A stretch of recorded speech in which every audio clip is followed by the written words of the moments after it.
For this observation presentation, we first took a look at 8 different counseling videos in order to gain more insight on the counseling session process.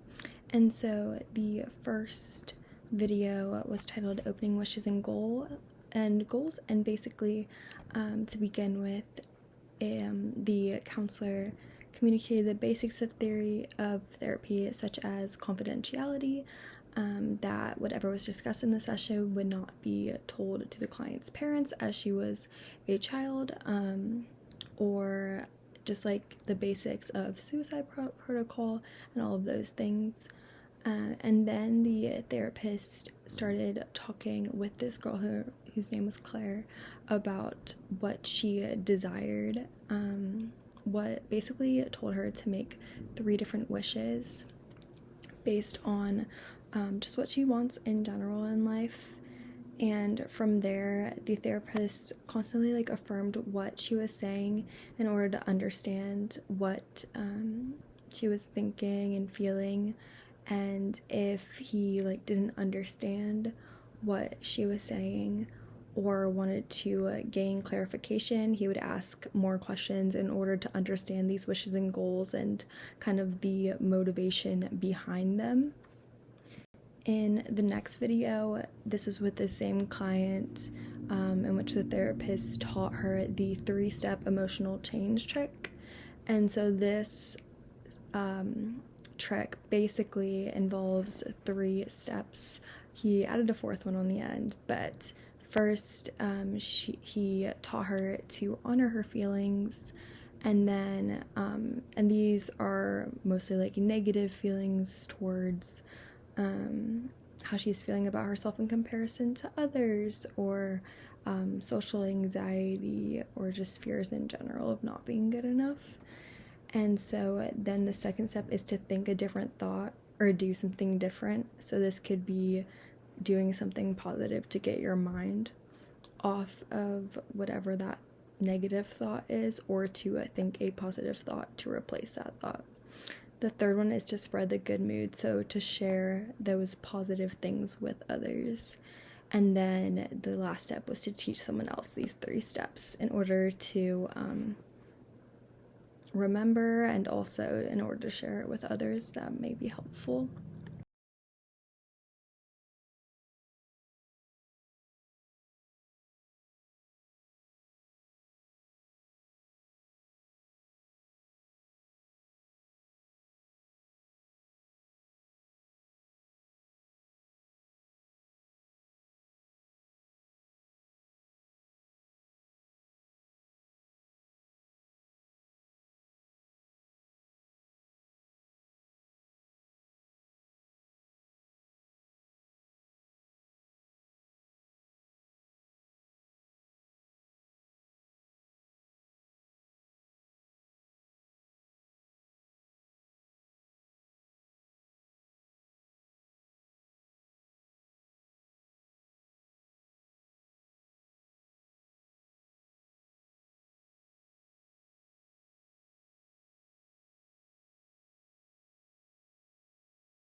So then, to close with that client, he went over the wishes again, and although some of these wishes were unrealistic, such as she wanted a baby, or she wanted a younger sibling, and that is not necessarily possible. So he found other ways for her to have these wishes happen in a different way, such as finding a younger kid at school to be almost like a big sister to, even though she couldn't have a biological baby sister or baby brother. And then they just reflected on their time together, and he also asked what she was taking away from the session, so that she could leave thinking about those things.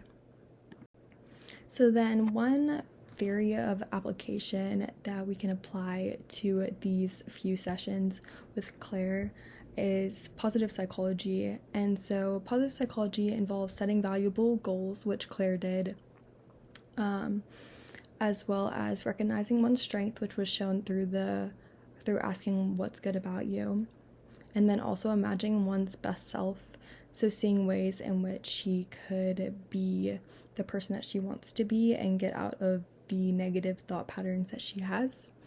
And so this can also help reduce depression, other areas of psychopathology, and so this theory is interesting to keep in mind, especially as the client continues to make these goals and try to be more positive in their thinking.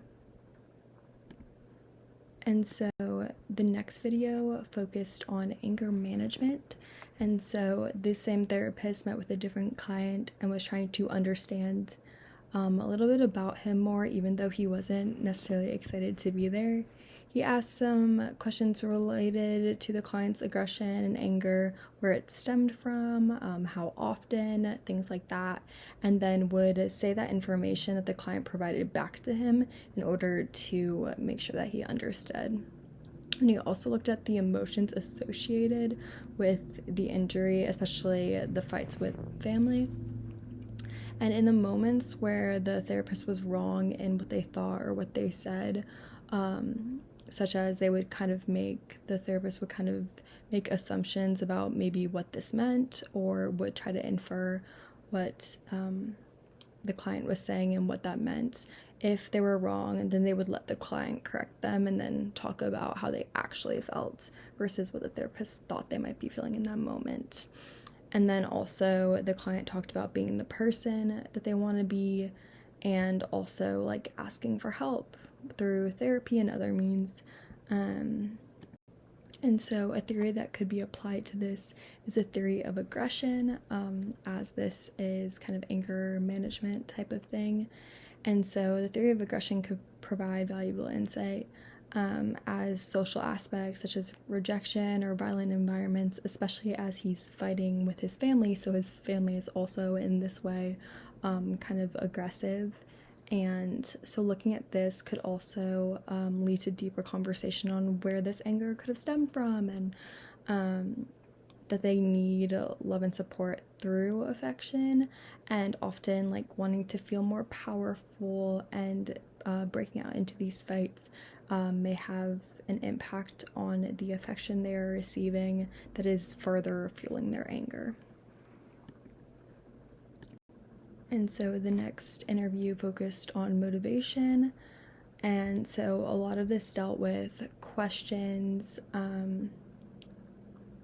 about both the good and the bad, particularly associated with drinking.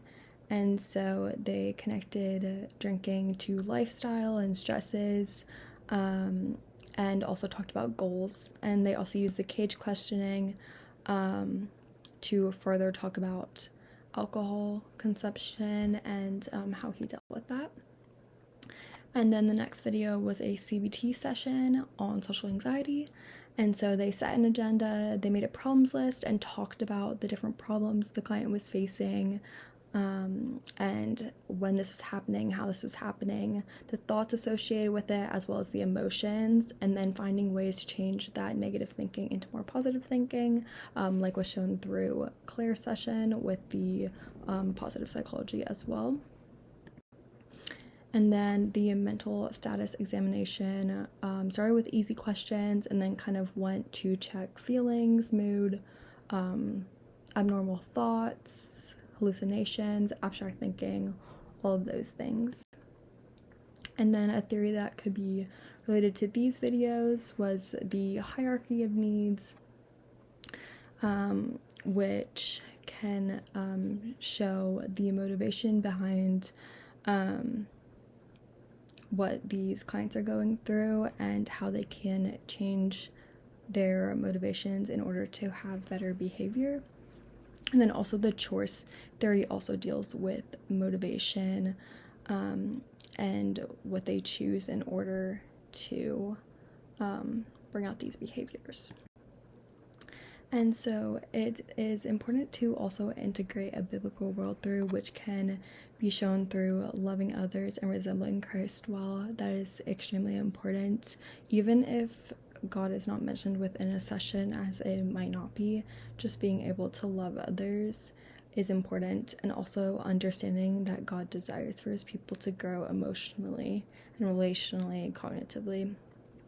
And so he desires and he allows for people to change their behaviors, their emotions to be more in line with him.